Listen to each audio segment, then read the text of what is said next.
93.3 KZOZ FM San Luis Obispo. The home of Jeff and Jeremy in the morning. They have no chemistry at all.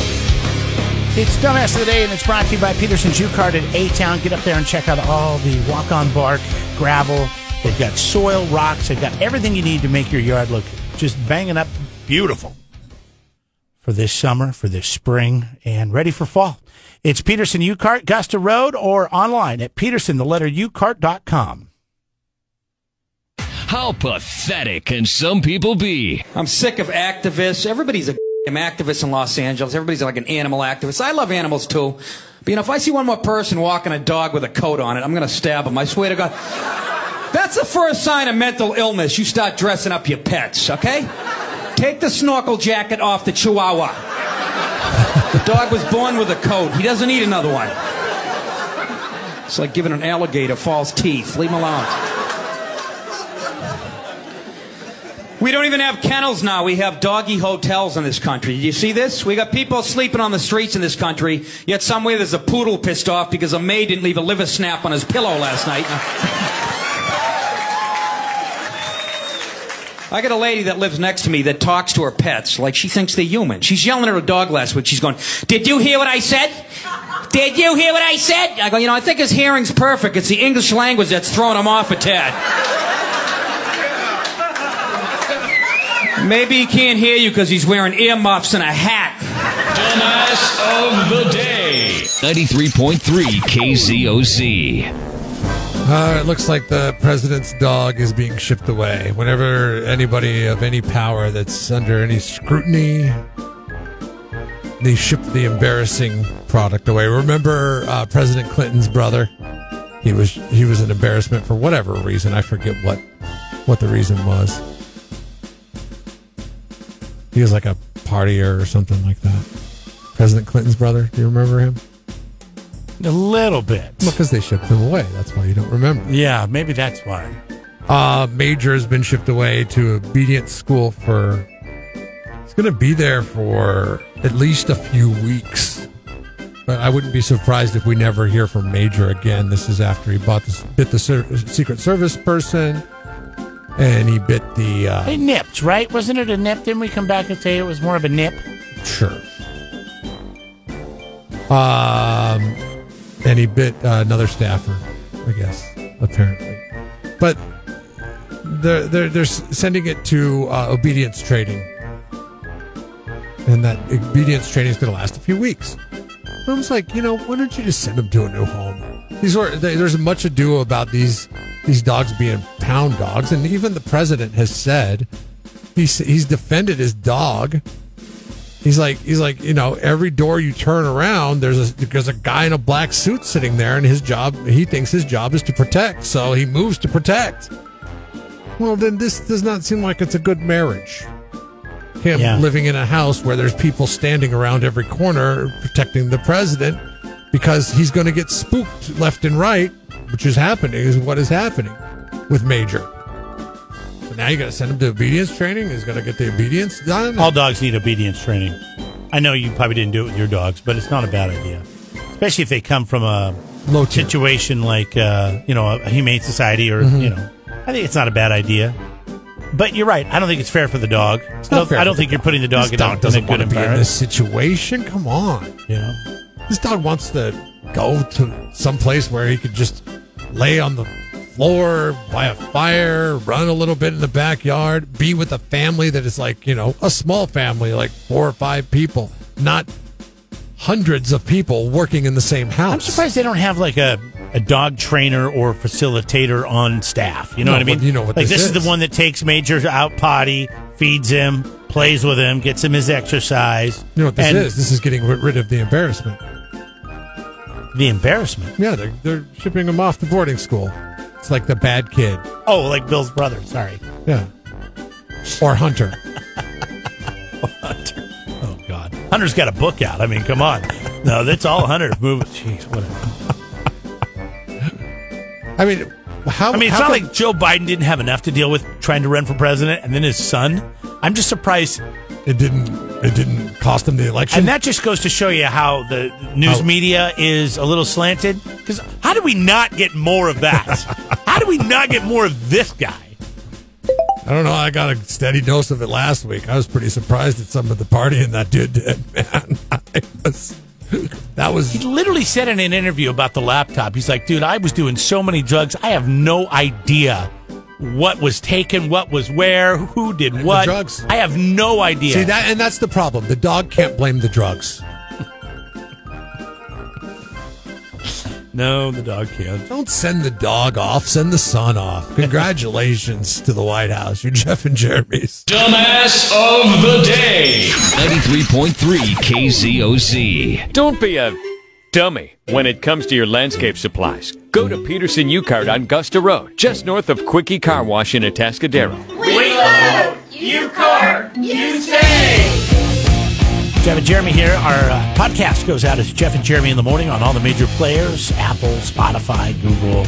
You name it, it's there. Just search Jeff and Jeremy in the morning. You can also get it at KZOZ.com. Remember we were talking about Fred Bruin, and he was telling us about that urban to suburban migration. Oh, Fred's a real estate agent and listener of the program. And I think what you're talking about here is how people from bigger cities are moving to areas like this because they realize they can work virtually from home, right? Yeah. 11% of Americans moved last year.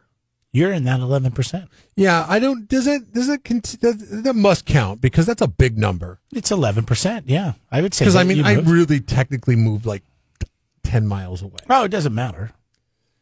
No, you moved more than that from Arroyo Grande. Yeah, but yes, I did have a gap in there in finding the place that we wanted to live, but we knew where we wanted to move back to. So it was going to be either Atascadero, Templeton, or Paso Robles. And I don't think we count as that suburban or urban to suburban migration. So the most popular places to move out of last year. You want to take a stab at them? Big cities. Which ones? San Francisco. That is one of the ones on the list. I would have to say it because it's got to be the most expensive. Los Angeles. That's another one. Killing it. I'm out. I'm done. I'm 2-0. There's 4 that I want you to try to get because these are the 4 major ones. Big cities. Let's see. New York? New York's the other one. Do I really need to do them all? Now, if you get one more, I mean, that's the daily 4. You win I don't know. Chicago. Very good. Son of a bitch. What do I get? Buy me breakfast. I want a burrito. Most popular destinations to move to. Now, these are major cities. I'll just say that right now. Seattle. No. Really? Nobody wants to live in Seattle. That place is a hellhole, just like San Francisco. It's always a hellhole in San Francisco's shadow. People do like to move to Seattle. It's mini San Francisco, and they've adopted the policies of San Francisco. Denver, Colorado. No. Really? I will say this. Okay, warmer weather is a factor in these moving destinations. Oh, somewhere in Arizona then. Phoenix, Tucson. Phoenix is the top destination that people move to. Yeah. See? Oh, and Texas. People want to go to Texas. Austin was another one, and Charlotte, North Carolina. You would have never got that one. How do you know? You don't even know towns in North Carolina. I know Charlotte. I know Kenny Bunkport. That's not in North Carolina. You're only off by... I don't think it's Kenny Bunkport either. I think it's something Bunkport, but I just made it up. Kenny Bunkport is a place in Maine. It is. Oh, okay. Kenny Bunkport, Maine. Okay. It is Kenny, okay. But you're off by about 1,400 miles. Hey, you know what? I was good at where people want to leave. So. Where they want to leave? Oh, yeah. Yeah. The cities they want to leave. That was more easy. That was easy. Yeah, that's like, do you think Chicago will ever be a destination that people want to live in if they're not already there? What? Yeah, I mean, there was a reason to live there. Going on in Chicago? A reason to live there, 5, 6, 7 decades ago, but not really anymore. And I can say the same thing almost for San Francisco. San Francisco used to be the place to live. And then quickly, people realized the ridiculous cost of living there. Seattle, too. And now it's homeless, it's violence, it's... everything that's going on. It's just nobody wants to live in these cities anymore. So now everybody's moving out of the city. Mm-hmm. You were right. You were talking about this 6-9 months ago. And of course, Fred brought up a study, but It's well, this area. Look at what we're going through right now. So, like, I mean, people like us have to leave and go to the city because it's going to be more affordable. We are hammocked 10 years between two of those top 4 cities, that, like, smack dab in the middle. So the people that bought here, I mean, their properties now are worth so much more money. They could sell and go somewhere else. They look like the smartest people on the block. I have some friends, and I have no idea what they sold the house, but I was driving by the house that they flipped 3 years ago, and it's had a for sale sign out in front of it, and I was like, what the hell? Those people just bought that house. Yeah. They did a really good job on the flip, and I'm pretty sure they probably sold for like around $750, $800 in that neighborhood, maybe a little bit more. I don't know. I should find out. But if you bought a house for like $200,000 or $300,000 and it's now worth close to $1 million today, yeah, I mean that's very possible situation here on the Central Coast. Where would you go? Would you sell it and go, or do you really like living here? Here's the problem: if you really like living in California, if you really like everything that there is to like about this area, which is a lot, there's a lot to like. There's a lot to like about this area. There's really a lot to like, a lot more to like than to hate. It's like cashing out after a big night of winning at the casino. Yeah. But then, or do you let it ride? Going back to the casino and expecting the same thing to happen is very, very hard. Like, once you leave California, likelihood is you're probably not coming back. But I think by the time people leave California, they're okay with that. They're done with it. They're ready to do something else. But yeah, I mean, think about it, man. If you had a $600,000-$700,000 that you could put down on a house, oh yeah, anywhere in this country. No, like in Texas. That's why Texas is so popular.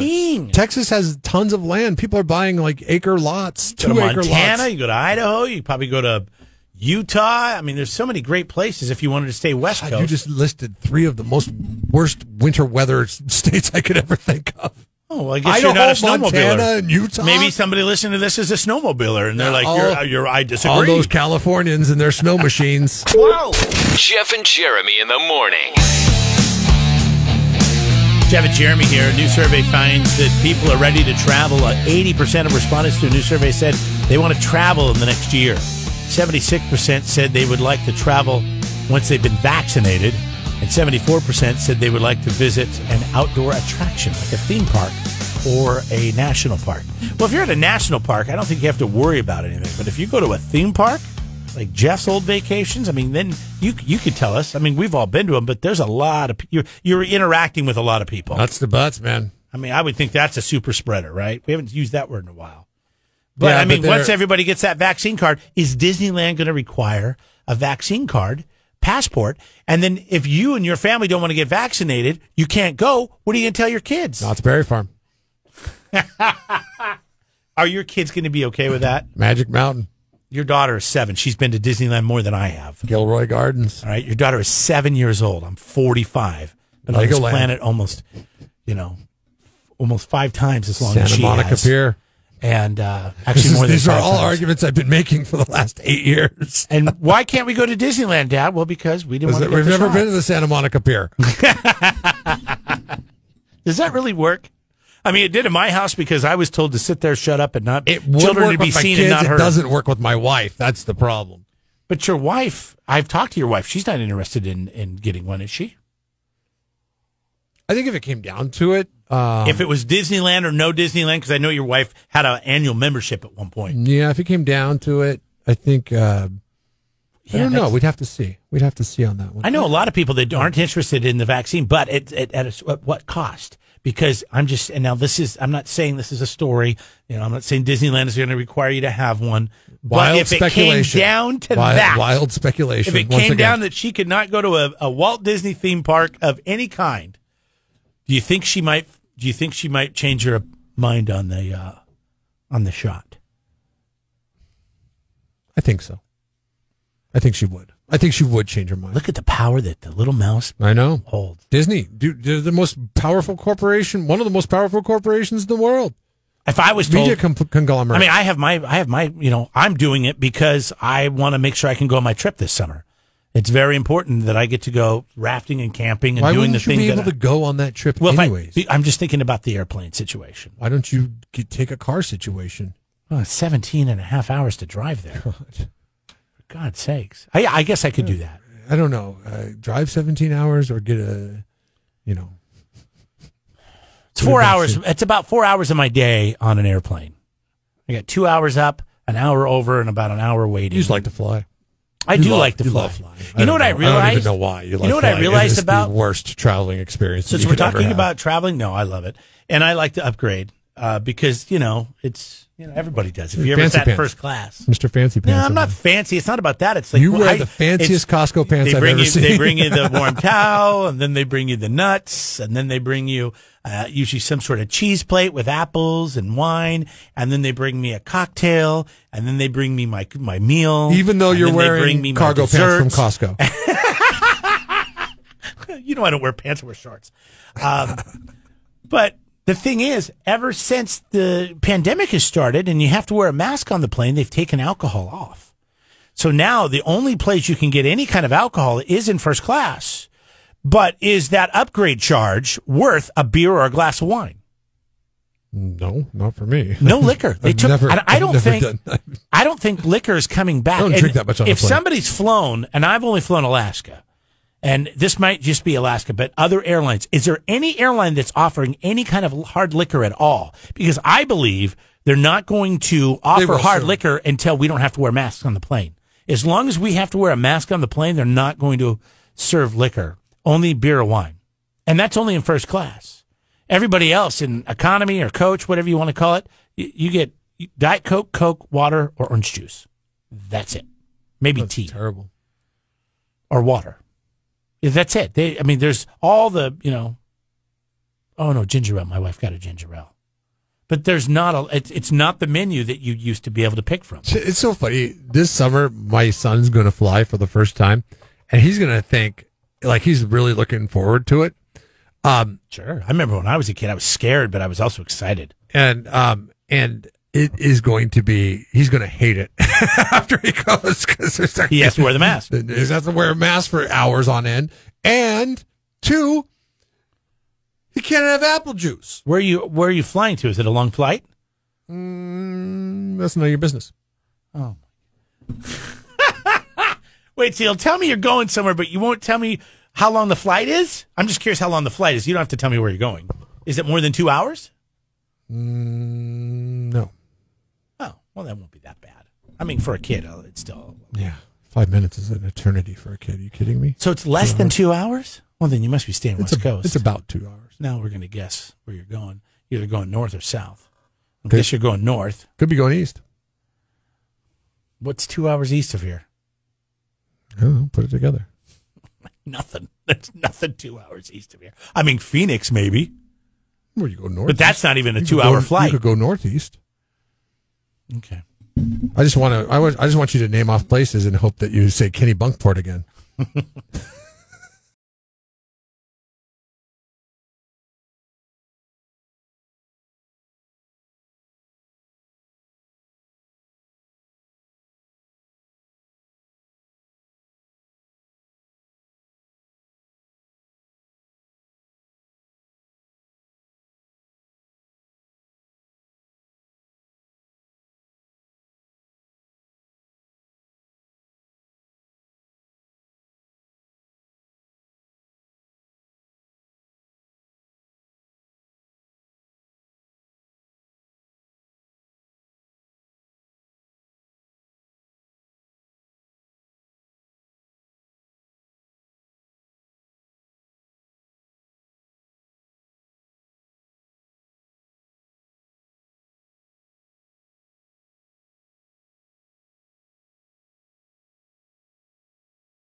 Subscribe to the Jeff and Jeremy podcast now on Apple Podcasts, Spotify, Google, and YouTube. It's your Central Coast commute-friendly podcast.